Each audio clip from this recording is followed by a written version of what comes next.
And good morning, everyone, and welcome to This Day. Good morning. Today is Tuesday, and it is December 31st, the last day of 2019, and it's also New Year's Eve. New Year's Eve. So cheers to you.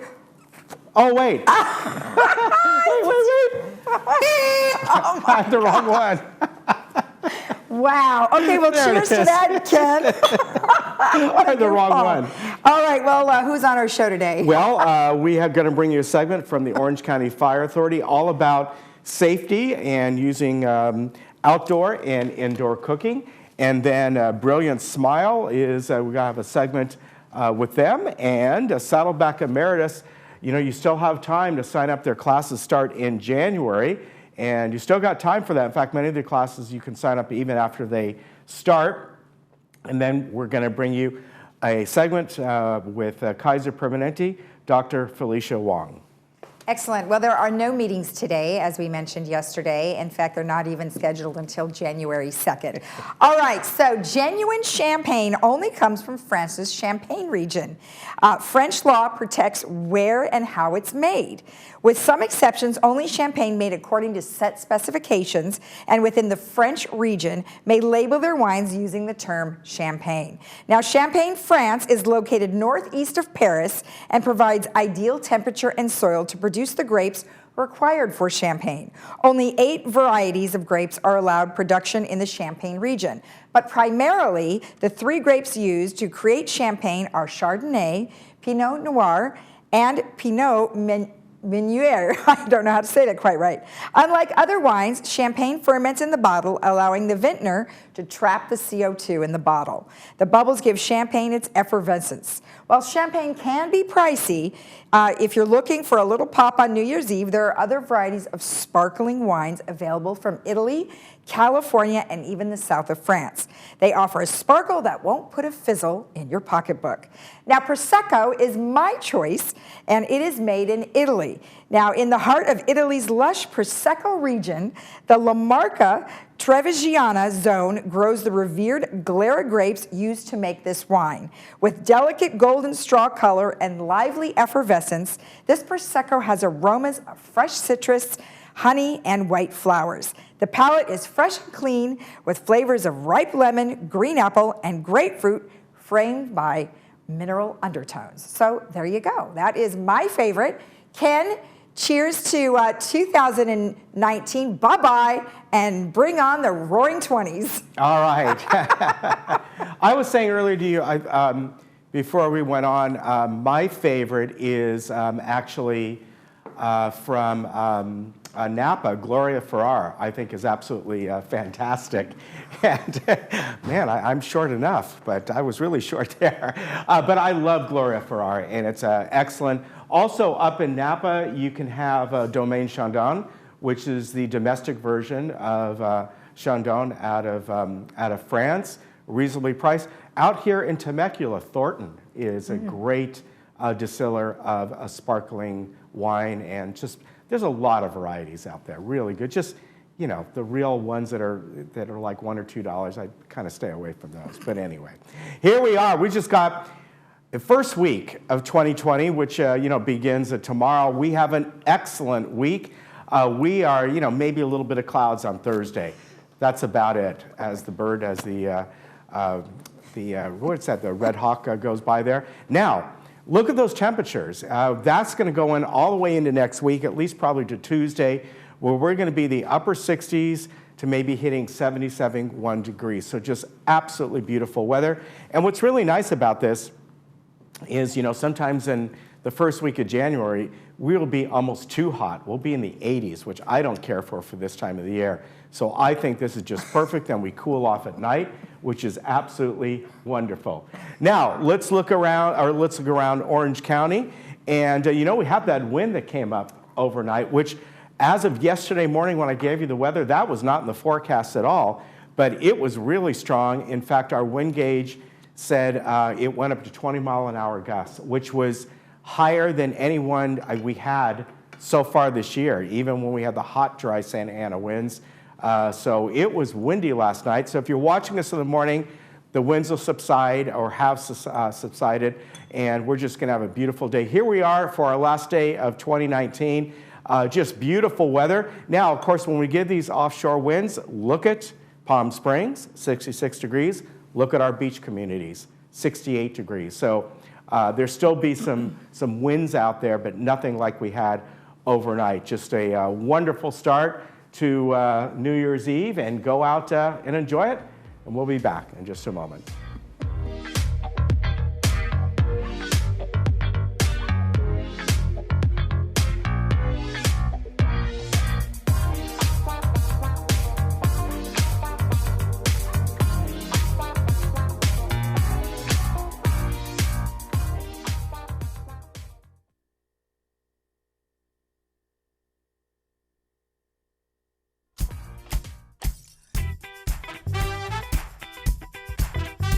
Gloria always went big.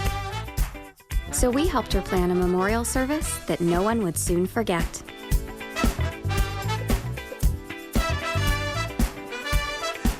This one's for you, Gloria.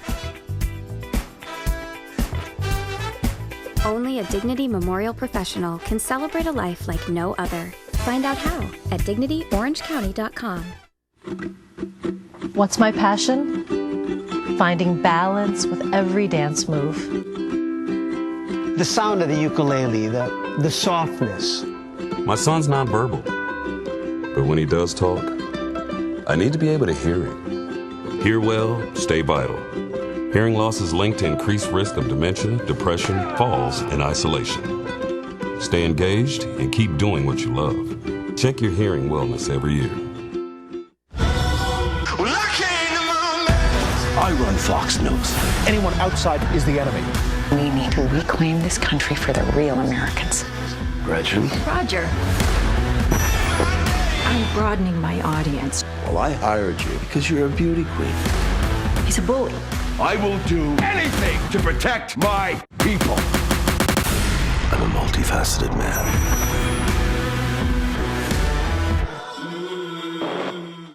Hey Laguna Woods, it's Ken. And Lisa. Did you miss an episode of This Day? Not to worry. Head over to youtube.com and search Village Television.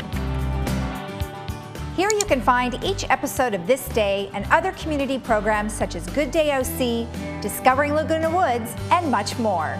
Just click the red subscribe button, then click the bell to be emailed every time we upload a video. Don't miss out. And subscribe today.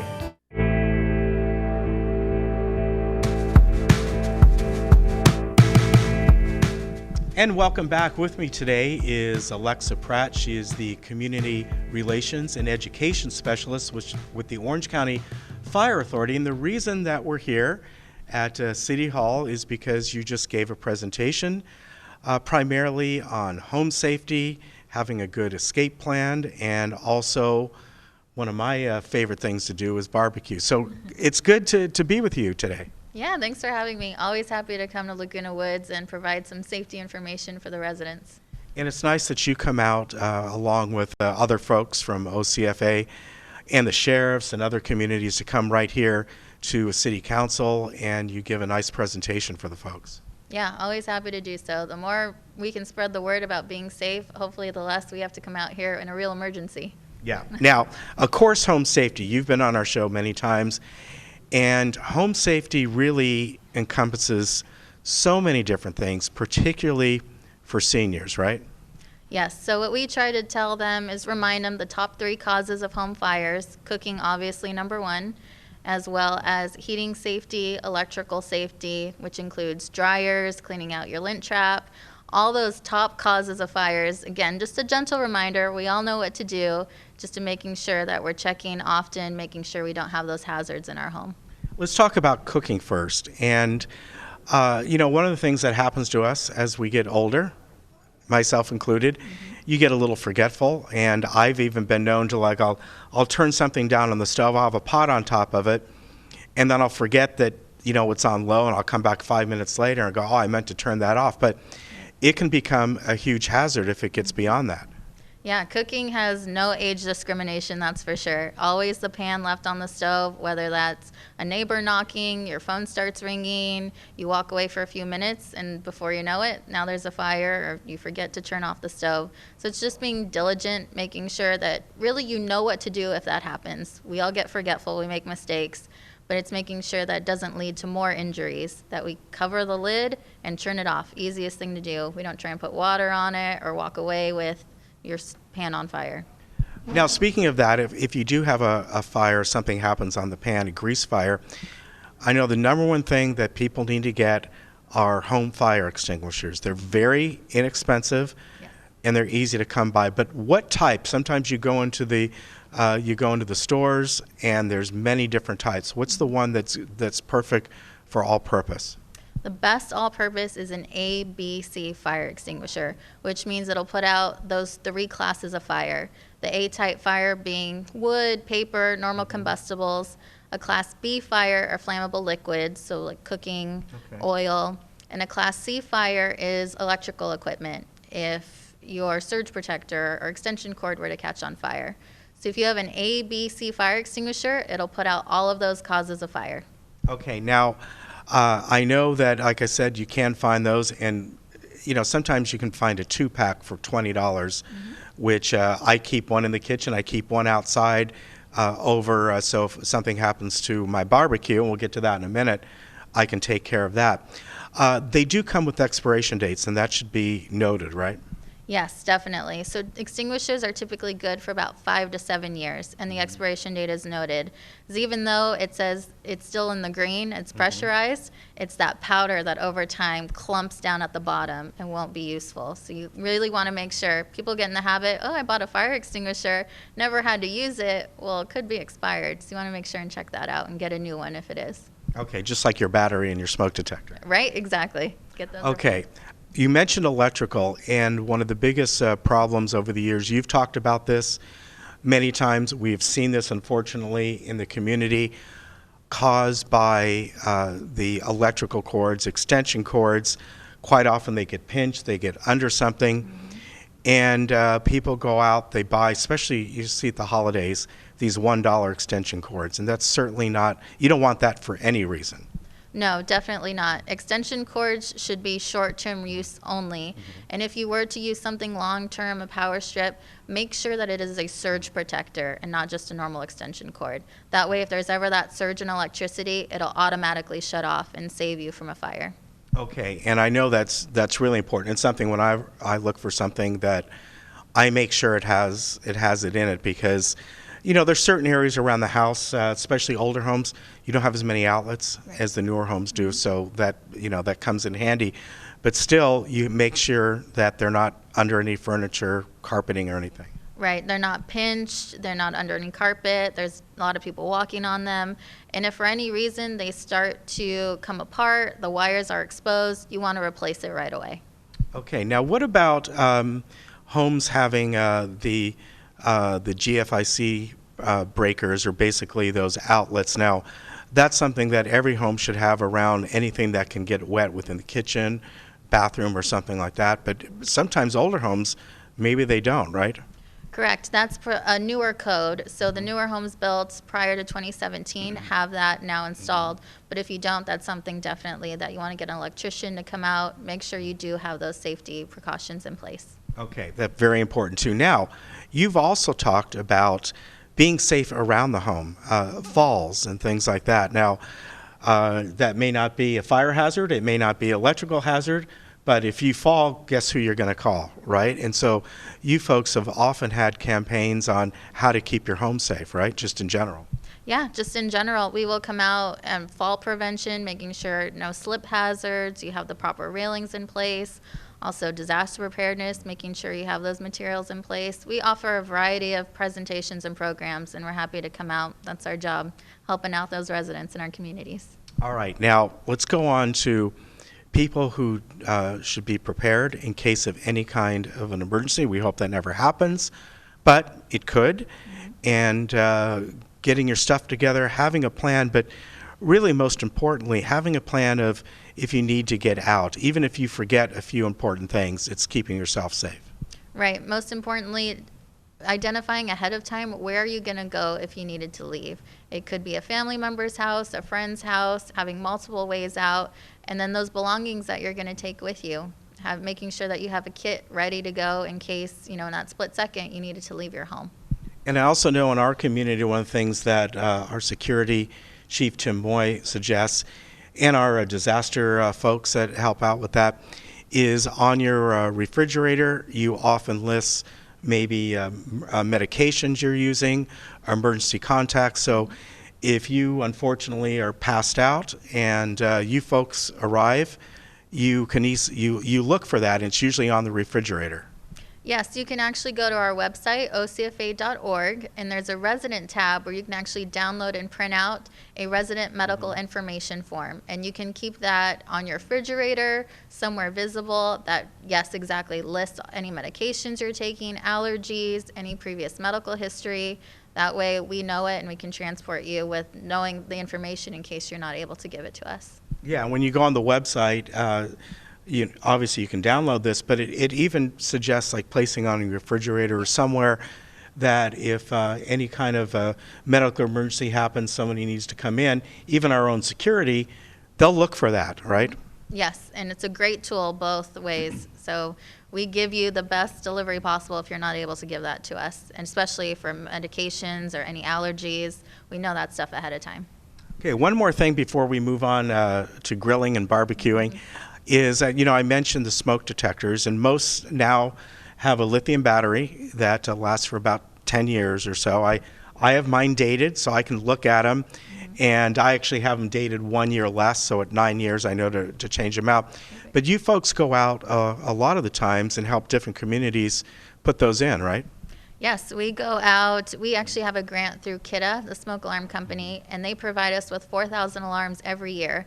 So we take those and we'll actually go and install them in residents' homes. And these are the brand new 10-year lithium batteries. So we install them, they're good for 10 years. Don't have to worry about changing those batteries out every 6 months anymore. So we provide them to seniors, low income, or high-risk communities. Okay, now placement of those, even in if you have a fairly a small residence, maybe 2 bedrooms or so, you need more than one, right? Yes, definitely. The new code is 1 in the hallway outside the sleeping areas and then 1 in each bedroom. Okay, and then around the kitchen or wherever that might be. Yeah, and then the living room as well. Especially if in a 2-story home, you have to have 1 downstairs on each level. Okay, and then for me, and I know some people here do have garages, I have one in the garage as well. Yeah, definitely the more the better. You cannot have too many smoke alarms. All right, so about, I don't know, whenever they're due, I'll be running around changing, I don't know, probably like 7 or 8 of them. All right, let's move on to barbecue and grilling. And I know in this community there are certain restrictions, but people can go out and have a good time, a safe time, using their outdoor grill. And it's what I do. I have 3 of them. I have a gas, I have a pellet smoker, and I have a charcoal. So I've used all these, and the number one thing is safety with them, right? Yes, so for all of those, whether you're using charcoal or electric propane, you want to make sure that you have a nice big area in order to grill. So at least keeping a 3-foot radius of any children, pets away from the grilling area. And also a lot of people tend to forget the overhang. If you've got tree branches, pergola, anything flammable that could potentially catch fire, you want to make sure that it's clear of the barbecue as well. So mostly in this community, people have gas grills, small, large. They can be quite a hazard if not used properly, using that gas tank properly. And one of the biggest hazards that people have is the way that they light the grill. Most of them have some sort of an electronic ignition on them that lights the burner. Sometimes it does not happen, and if you don't do the process properly, that can really be a problem. Yes, you want to make sure when you go to light the barbecue that the lid is up. You make sure to turn on the gas and then hit that igniter button. If it's not igniting, turn everything off. Give it about 15 minutes or so before you try to ignite it again. And if at any point you smell gas or the gas continues to leak, that is definitely a fire hazard. You want to call 911. Okay, and a couple things that I do is that when I put on a new tank, I always put a little soapy water where that connection is. I've been told that if you see that kind of bubbling up, you did not connect that properly. And then I always will turn off that tank. I don't just turn off the barbecue, I turn off the tank itself and tighten that down between each use. Yeah, that's a great trick. You want to make sure you do that manually. And then the soapy bubbles, yeah, exactly. Good detection that there's a gas leak instead of trying to smell it. Yeah, that's true. Now, charcoal grill, there's not too many here in the community. People do use it. Charcoal can get to 700-800 degrees. Obviously, a real danger if you don't use that charcoal properly and light it properly. Yeah, that's definitely the biggest fire issues with those charcoal grills. You want to make sure you light it with a big match, something to keep your hand away from it, and also using the right fluid. Only lighter fluid, and once it's lit, you do not continue to put in that fluid to fan the flames. Yeah, you don't want to do that. I personally use a chimney starter. You put the charcoal in. Yeah. I don't put paper underneath because that can start to fly away. You buy these little paraffin lighters in there, and I think that works really easy. And then you just carefully, with the big old mitt on, turn the charcoal into the grill. Yeah, that's a great tip. Now, what about that charcoal can take up to a day to dissipate as far as the heat goes and keep smoldering, and that's a safety tip. You got to think afterwards what happens as well. Right, make sure that you leave it there, let it settle, but also take precautions if it knocks over. You want to make sure you give it a long time to cool down and settle. Otherwise, yeah, it could be dangerous even after your grilling's done. All right, and speaking of grilling, do you like barbecue sauce on your ribs, or do you like them plain? I like the sauce. All right, there we go. Alexa, thank you very much for coming by today, or me coming by here, meeting you at the City Council. It's great that you folks with OCFA put on these events and these seminars to keep people safe. And we hope to see you again. And also, I hear you got a new public information officer. We hope to meet them soon and get them on as well. Yeah, always happy to come out. I'm sure John would be happy to meet you. He's great, a new PIO on board, and always feel free to ask us whenever you need. We're here. All right, thank you very much.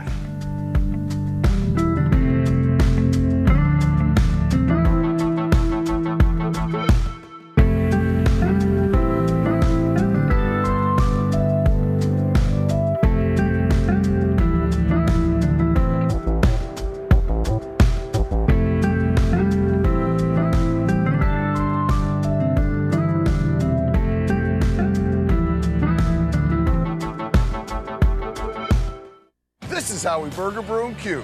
Pick a town. Arrive hungry, real hungry. Start with a massive burger. Charred, juicy. Add bacon, a buttery bun, piled high. Serve it up, wash it down. Creamy, hoppy, fruity, malty.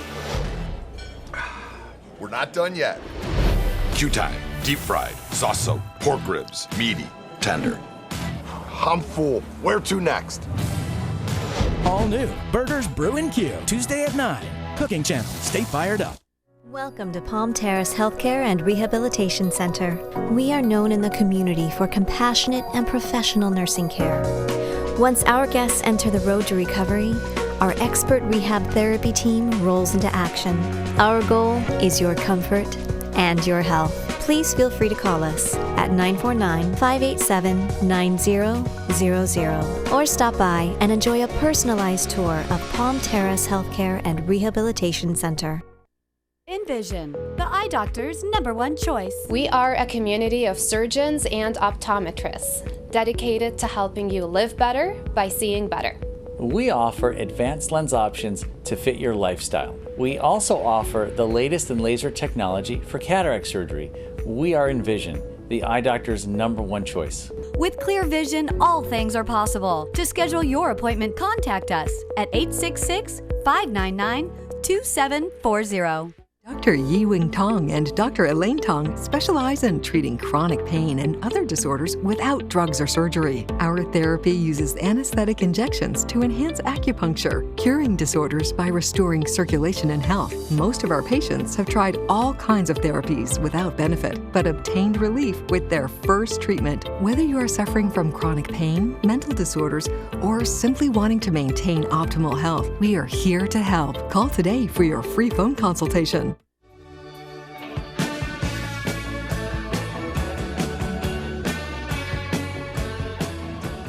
Well, I'd like to welcome back Dr. Farriman of Brilliant Smile. Great to have you back, by the way. Thank you very much. Now, you have been practicing dentistry for what, 27, 28 years? Yes, over 27 years, yes. And the location you're at now, which is over behind Coco's and Snooty Fox area, since 2005. Yes. Yes, and you have been serving this community even longer than that because you were in another office near here, right? Yes. Great to have you here because, as I said, we've known her for many, many years. And I think one of the things that stands out about you is that how long you've served this community and really the needs of the folks that live here, because let's face it, as we all age a little bit more, our needs, our medical needs, our dental needs are often different, and sometimes people get a little more sensitive about things, and this is what you're really, well, brilliant at. So what is your approach to practicing dentistry with people who are a little older? What do you see that's a little bit different? I'm practicing for over 20 years in this area, and most of the people from Laguna Woods, as you know, there are elderly patients, and we need extra patience. We need a lot of other considerations that we have to take here. Financial, time, convenience in the waiting room, transportation, and we kind of got used to that right now. So, and I have patients for over 20 years that are coming to me, and when I was pregnant with my child, now they're asking me where he is. He's at college, and that's very interesting, you know, so that they stayed with me and we kind of grew up together, and I really love it, you know. And so at that time they were like 70 years old. Now they're 90 years old, and they're just still walking. They're just coming with a little walker there. It's very cute, and we have a very friendly office to offer all the special needs that they have right now at this age. And you know, again, considering all the facts that might be different between the elderly generation and the younger generation. Right, and as you mentioned, you know, you talk about the different financial needs, and you know, you have all kinds of people here with different kinds of Medicare insurance, or some still have standard insurance, or whatever it might be. But again, you've been with this community and serving them for so long, you know how to handle all of that. Yes, we do accept all the Medicare and Dentical programs. There are some payment plans option. There are some ways so that they can be served, and we do practice that, and we are very proud of it.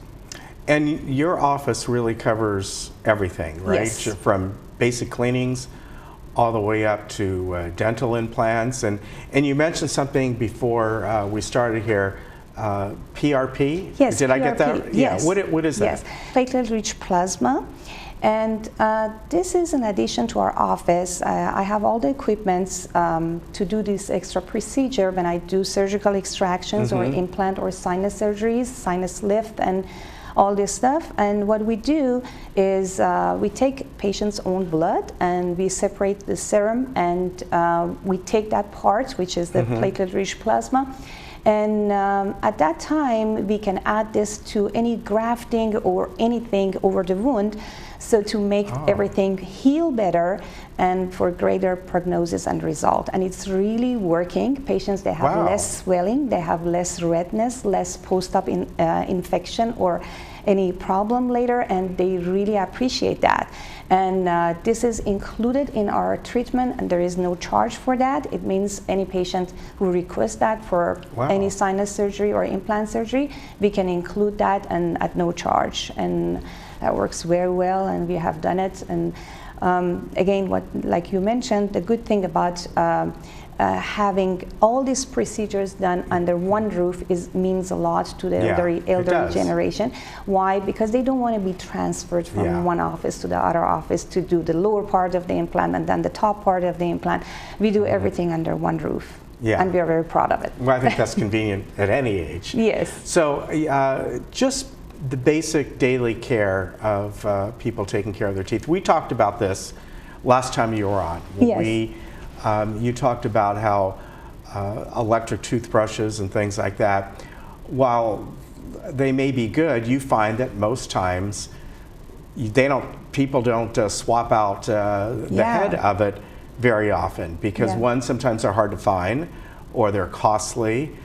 So you actually said you prefer just the regular old kind of toothpaste, but certain ones, right? I'm coming from the old school.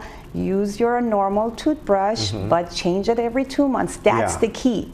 If you're buying an electric toothbrush and you're not changing it, you know, every 2.5 months, if you're not changing the head, you're not doing anything good to yourself. Okay. So it's good for the first 2.5 months, and that's it. So it's very important to change the head. And I noticed if I introduce electric toothbrush, that's why I'm not even selling any toothbrush, electric toothbrush in my office, because I don't believe in that. What I really emphasize to the patient is get a water pick. It's not replacing the flossing, but it's really good in addition to your oral hygiene at home. Yeah, I remember they came out in like the 1970s years ago. I didn't know they were still around. Yeah, and I provided very simple one at my office, and which I'm buying from a dental company, and people, they love it because there is no booklet to read about to put them together. They just put it together, and they just put my, you know, their mouthwash that I'm recommending, they put it in the tank and ready to use.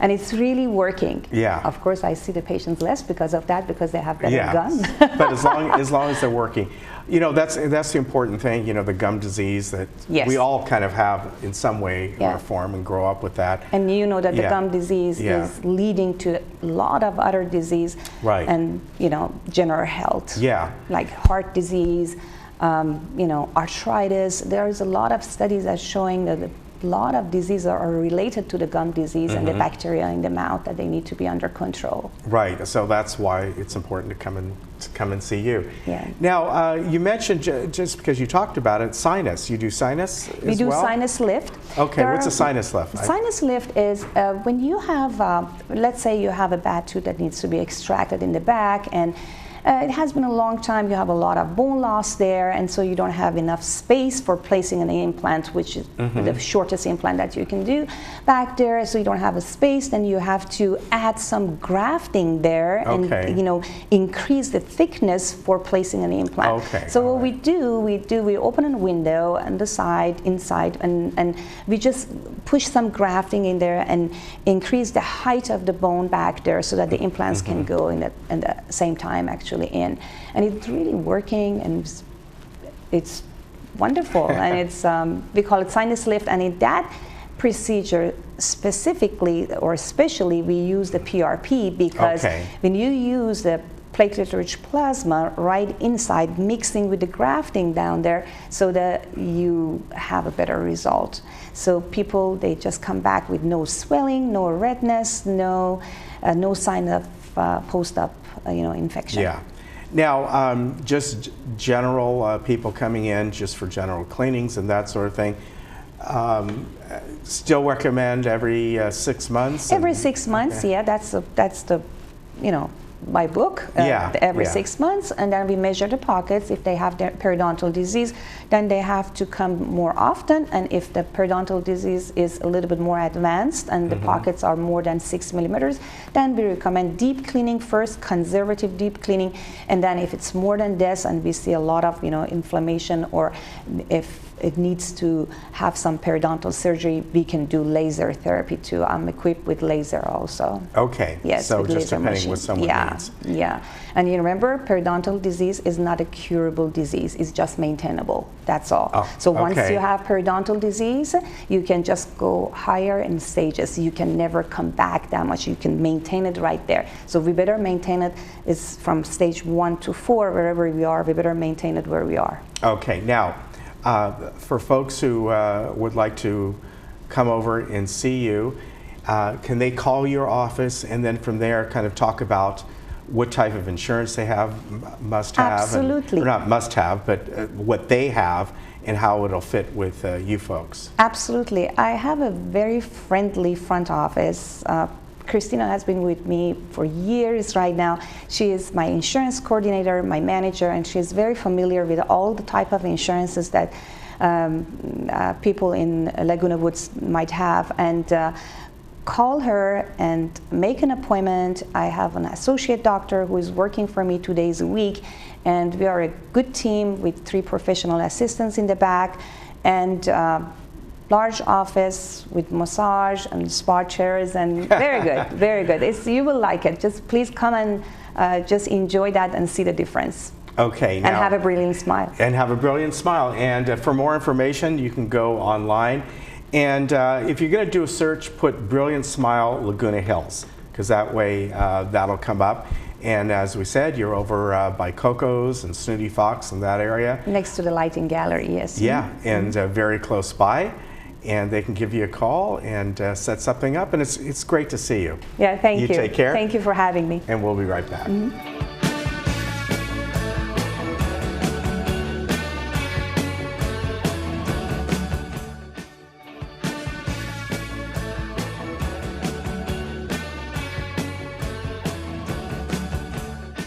The best workout machine is one that will get you results fast and is one that you'll actually want to do. Introducing the Body Power Step Track, the affordable 2-in-1 alternative that puts you ahead of the curve. With the Curve Crank technology, it's designed to combine cardio and strength training into one machine. Step Track gives you 8 levels of magnetic resistance and is professional designed with high-intensity training workouts that take just 12 minutes a day. So what do you have to lose besides your excuses? Step up and get ahead of the curve. If you asked me what I wanted to be when I was a child, I would have told you a princess or an astronaut, maybe even a chef. But things change. I may not have become a princess, but I found someone who treated me like one. I may not have become an astronaut, but I still got to see the world. I may not have become a chef, but you would never leave my house hungry. The Emeritus Institute has kept my love of learning alive. Every day is a new adventure, and the Emeritus classes have made it possible to keep living out my dreams. Sign up today and begin your life's next adventure. Hi, everybody. I'm Sean Thomas. Welcome to Sports Talk. Come join me here every Thursday at 11:30 a.m. for sports highlights, tournament news, and interviews for Laguna Woods residents and around the world. Hey, maybe even Broadway. It's a beautiful day for a ball game. Put it on your calendar. Thursday mornings, a great way to start your day with me and the Sports Talk way. Or even a triple's okay. I'll see you then.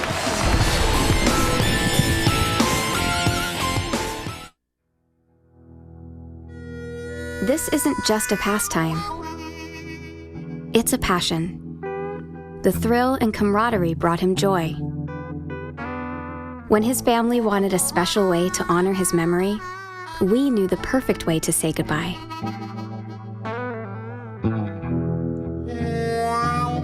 Only a Dignity Memorial professional can celebrate a life like no other. Find out how at dignityorangecounty.com.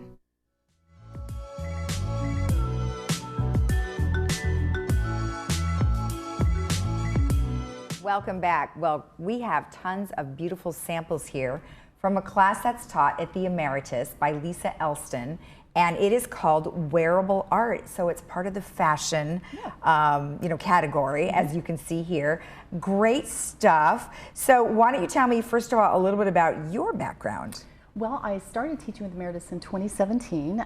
Prior to that, I taught at Saddleback College since 2002 in the fashion department. Okay. And prior to that, I've worked in the apparel industry in design, production, product development for some medium to smaller manufacturers locally. Okay, all right. And then what do you hope to teach your students in these classes? You know, we like to have a lot of fun, and so our job is to teach multiple techniques. We go through a lot of different techniques every semester. Okay. Big variety. Most of them are super hands-on. So we're really hoping that everybody can come out with a sense of inspiration and they've learned something new and maybe challenge themselves a little bit into some new art form.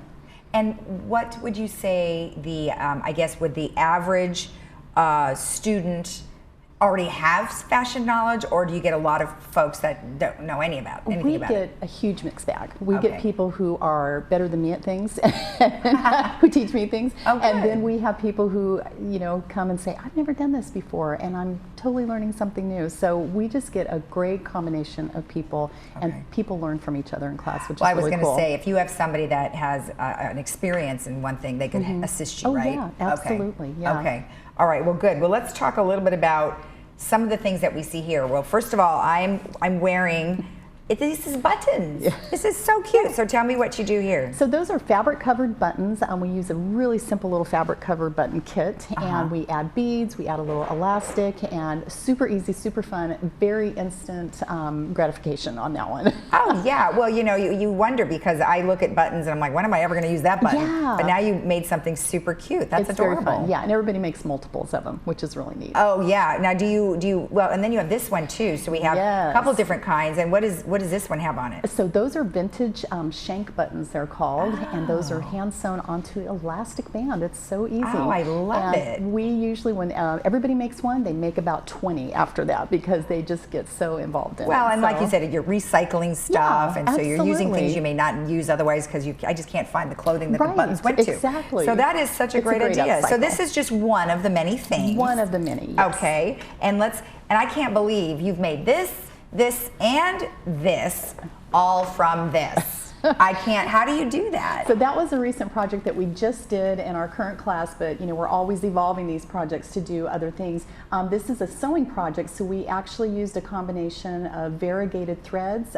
We start out sewing together a little base. We just go around and around and around in like an oval. So what do you mean you're sewing it? So we actually put the rope together, and then we do a zigzag stitch to you put them together, and then we just keep building and building and building on the sewing machine, and we angle and we twist and we turn and we do some interesting techniques and use different color threads, and you should see some of the student work. It's amazing. Well, and you must have to have a pretty heavy-duty sewing machine. No, actually all of the machines in the sewing machine in the village work fantastic. In fact, that's what students used, or a home sewing machine. I know it sounds like it would be because I think that this is so thick that it would break the needles, but it doesn't. Not at all, no. Oh, that's it's great. Oh, that's so cool. Well, these are beautiful. You would never even know that you were making them at class. I mean, obviously they come from somewhere, but still, I swear these are just amazing and so well put together. So they must. So you guys just did this. We did. Okay. We did.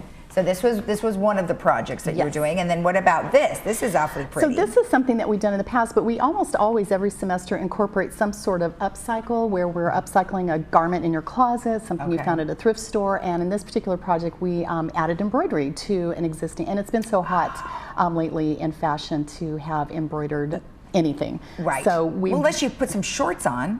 You can put on. This is beautiful. Do you have to teach them embroidery, or is this your sewing machine? No, that's by hand actually. Oh, yeah. you're kidding. Yeah, so we do that by hand. That is really great. Okay, so unfortunately, this class for fall is full. Can't imagine why. Look at all this great stuff. But her wearable art, and we'll tell you the ticket number later, is not full, and they're taking applications for 2020. So tell us a little bit about what the 2020 class is going to have. So they're going to be doing a couple of things with fabric printing. So we have done a lot of block printing in the past, but this semester, or coming semester, I want to teach everybody how to use silk screens. Okay. So this is a hand silk screening method, and we're going to be using water-based paints. You can add embroidery to it. Gosh, that's really and this is cool. really fun because the colors meld and blend, and it's just kind of work in progress as you're going. Yeah. Things just keep changing and moving on, but it's a really fun project. I just recently did a workshop in Los Angeles with a textile group, and we learned some really neat things, so I'm excited to pass that on. So this is neat. So this is just starting out like this, with a and base then cloth, you said you have different stages. So I'm sorry, would this come first and then this? Yes, Okay. yes. So this is based on a stencil that we made, Right. a silk screen stencil, and then we use different colors, and then we use the stencil again to create more of a dimensional aspect to it as well too. That's beautiful. And then what do you do with the fabric after? There's so many things you could do. We have students who make scarves out of things like this. It depends on how big your fabric is. Table runners, home decor pieces, and then of course garments as well too. Well, sure. And then so obviously sewing comes into play, but is this after the class? So you're just doing, the class is just how to do this. So sometimes what we'll do is I will pre-purchase blanks sometimes for people. So for like tote bags, t-shirts, things like that. Or people often bring in already made garments from their closet or from thrifting or shopping, and they embellish their own pre-made product. Oh, and that way okay. they don't have to sew. So it's kind of sure. it depends on where you are. That is awesome. I mean, what a great thing to be able to do that. And each semester is something different. Always. We have sometimes up to 8 different projects within one semester. Oh, that's a lot. It is a lot. So this is yeah. just a sample. Oh, just a sample. Because you yes. could go through this in maybe a week or so, right? Yeah. Mhm. Okay. Yeah, we okay. usually do something like this. Probably take about 2 class sessions. So that's a lot for you to come up with all these different types of things. But you know what? I get a lot of help from students. I get ideas from them all the time, and they're phenomenal. Well, and plus you said you have, you're going to conferences and Yeah. you're learning about stuff. And so what are some of the local things that you go to get ideas? Oh gosh, there's so many great arts and crafts fairs, but I do belong to the Textile Arts Los Angeles, which is a fairly new group, and they hold workshops and seminars. I take a lot of seminars through French General, which is another arts manufacturer and retail store in Los Angeles as well too. Okay, well that's awesome. Yeah, I love that. And do you ever do field trips or anything? Oh my gosh, we love field trips. Oh, you do? Yes. Yeah. We always take the max. We can do 2 a semester, so we're always maxed out. We generally go to exhibits that have to do with wearable arts. This semester we're going to see the wearable arts exhibit at the Oceanside Museum of Art. Okay. It's called Dress Rehearsal. Should be very fun. All right. We also go to downtown Los Angeles. We love going to the FIDM Museum, which is a great exhibit, and they have a phenomenal student store, which has some great prices. Oh, that's great. So we'll go downtown LA, and then we like to find really fun, unique shopping places, and so we can see what other people are making, and usually we come back with some great ideas. Right, and then maybe, I don't know if you ever have students, do people come and visit you? For instance, not necessarily students, but just people from other countries to talk about what they're doing. We haven't done that yet, but that's a great idea. Well, there you go. But we do, actually. We've had, sometimes a student's husband is particularly great in an artistic area, so we've had guest speakers come in from there. We have had the Weavers and Spinners Guild from Orange County come in and give demonstrations on weaving and spinning. Oh, which is very cool. So neat. Yeah. I mean, that's great. What a fun class. It Well, is thank super you fun. so much. Thank I'm so you. glad you brought in your samples Well, because they're thank you. just amazing. Thanks so much, Lisa. And remember, if you would like to participate in this class, you can always go to Saddleback College Emeritus, and you can look up ticket number 12960, and it is called Wearable Art. And it's on Thursdays at 9 a.m., but you have to apply for spring 2020. We'll be right back after this. Thank you. Good job. This one is going to be a challenge for me. Everything's moving 100 miles an hour.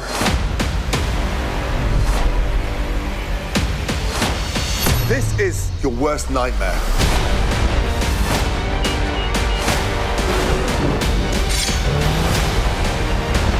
Get out!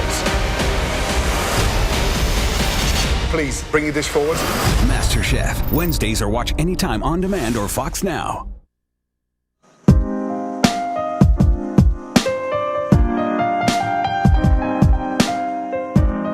Welcome back. We have Dr. Felicia Wong, who is with Kaiser Permanente. And the holidays are going to bring an awful lot of stress and for some depression. So we're going to talk a little bit about that. Welcome and thank you for joining us. Thank you for having me today. So, obviously holidays can bring all sorts of different types of emotions. But before we get into that, tell me a little bit about yourself and where you studied and why you chose this profession. Sure. So I grew up in New England in a suburb of Boston, and I attended Brown University for undergraduate and continued at Brown for their medical school. Okay. I did my psychiatry residency at the University of Massachusetts Medical School, and then I decided that I had enough of the cold New England winters and snow, so I convinced my husband, who's a general surgeon, to move out with me to Southern California, and I came here to do my fellowship in consultation liaison psychiatry at the LAVA in Cedars-Sinai. And I joined Kaiser West LA in 2011 after that, and then continued to Orange County in 2013, where we started our family and we have 2 little boys. Excellent. Well, yeah, I can't blame you on the weather move because obviously it's really nice here. Psychiatry, was there any particular reason why you chose that, or? Yeah, I've always been drawn to people's stories. I love connecting with other people.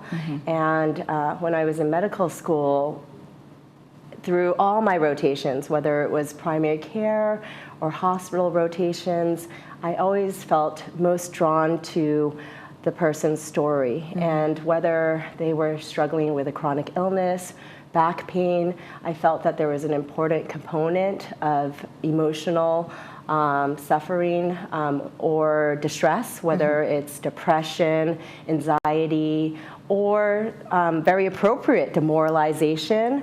And I saw an opportunity to help with that. And so I specifically decided to go into consultation liaison psychiatry, which bridges medicine and psychiatry. And that's what I'm able to do for Kaiser here in Orange County as well.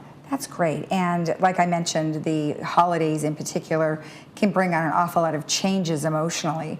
So let's talk a little bit about, so you talk about self-care. What are some of the emotions that people will go through that you've seen in the past? So the holidays, which refers to the general time frame from November, December, even after the holidays into January, can bring along a lot of demands of all sorts. There's a lot of events, there's a lot of financial demands. You know, this is the time of giving, and people sometimes have presents associated with that. And there's a lot of family expectations as well as social commitments. And so all this can bring upon stress, feeling overextended or overwhelmed. Sometimes people feel very anxious. There's a term, it's not a clinical term, but it's called holiday blues. And you know, it affects many, many people. In fact, I'd say almost everyone I've had a conversation with this holiday season has mentioned something along the lines of, oh, it's so wonderful, but I'm exhausted, or oh, I've just been running around like ragged and not getting enough sleep. So the holidays can be a time of when even people without mental health problems can feel mild depression or sadness just from all the demands. It's also a time where there's a lot of reflection, and so it can be a time of grief where people miss loved ones, either because they're not close by or because they've lost them recently. Right, or even loneliness. Yes. And I've seen an awful lot of our community come through here, and now we're talking about the holidays. And many people, like you said, have lost their loved one, and they don't necessarily have anyone to spend it with. So what are some things that people should, you know, recognize, or what can they do about it? Yeah, so I think that along the lines of self-care, I think recognizing what's important to yourself is very important, because the holidays, especially nowadays when we're bombarded by so much media, you see these very merry images and all these almost idealistic visions of whether it's family or you know, these great parties, and that's not the reality for everyone, as you mentioned. And so I think what's important is to think about what is, you know, meaningful to each one of us, and then kind of devote our time to that. So if you don't have family nearby, but you do have some friends that you like, gathering with them over lunch can be a meaningful connection. If you're new to the community, I believe this community has a lot of events, and that could be a good time to put yourself out there, try something new, you know, be open to new traditions and new connections. And another suggestion that can be helpful is that this is a season of giving, and that can also mean giving your time. And so volunteer can be a very helpful way to feel good about yourself during the holiday season, as well as help others who may be not doing as well during this time of year. So if you are experiencing any of the things that we mentioned, some healthy lifestyle modifications, what are some of those? So the holiday season is a time of excess. This is something that I think, again, everyone talks about. I mean, there's cookies, cakes, candies, they're around all the time, and there's festivities, sometimes involving alcohol. So this is a time that I really strongly recommend moderation and being mindful of that, because excess alcohol can lead to dips in your mood swings, and it can amplify some negative feelings. And so if you're going to enjoy, it's important to enjoy moderately and responsibly. Likewise with food, you know, it can be fun in the moment, but it can often leave many of us with feelings of guilt. And I don't think we need more of that during this season. And so just to enjoy, but enjoy sensibly. And other lifestyle things that can be very important to maintaining a good mental health during the season are making sure you get enough sleep. When you're exhausted, it's hard to be in a good mood or be able to cope with things that could be stressful, as well as exercise. Exercise is always recommended year-round because it can boost endorphins and help elevate your mood, and it can help combat minor depression and anxiety feelings. Yes, that is very true. I'm trying to do much more of that lately because, boy, since Thanksgiving, way too much indulgence. Let's talk a little bit about searching for support. So if you are alone or you really don't have very many friends, or as you mentioned, moving into the area, what are some support things that people should look for? So this is a really good time to recognize when you might need some support or help, as you mentioned. You can start by reaching out to the community and see if there's any resources or people that you can talk to.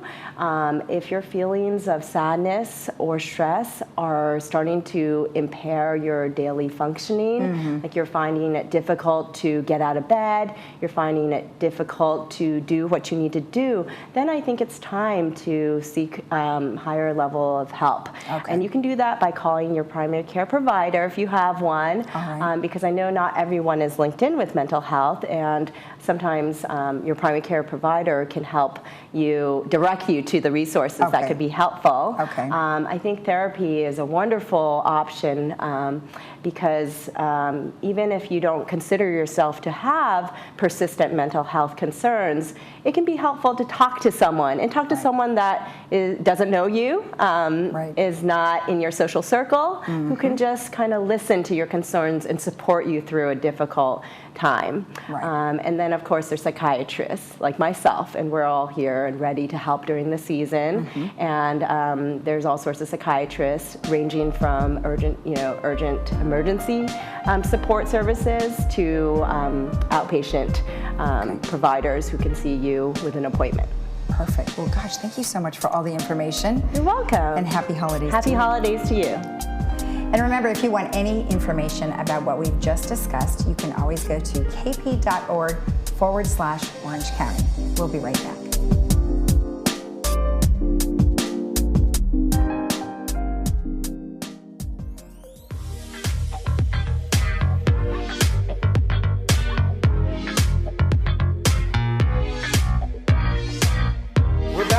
We're back. Here we are, and wishing you all a happy new year. Cheers to you in 2020. And don't forget that tonight, if you want to ring in the new year, tell let's us get about us out of the way right here. here. Hey, I want to tell you that I called yesterday. They have tickets left, the $25 and $30 tickets. The VIP tickets are sold out. But remember, this is tonight. Ricky Nelson remembered, 6 o'clock and 8:30. So if you'd like to go to this, call Clubhouse 3 at 597-4288 and set up your tickets there. That looks all right. fun. That's fun. Well, cheers to all of you. We'll see you again on Thursday. So happy New Year. Happy New Year. Oh. I got the right one No this more time. chapstick. No more Cheers. chapstick.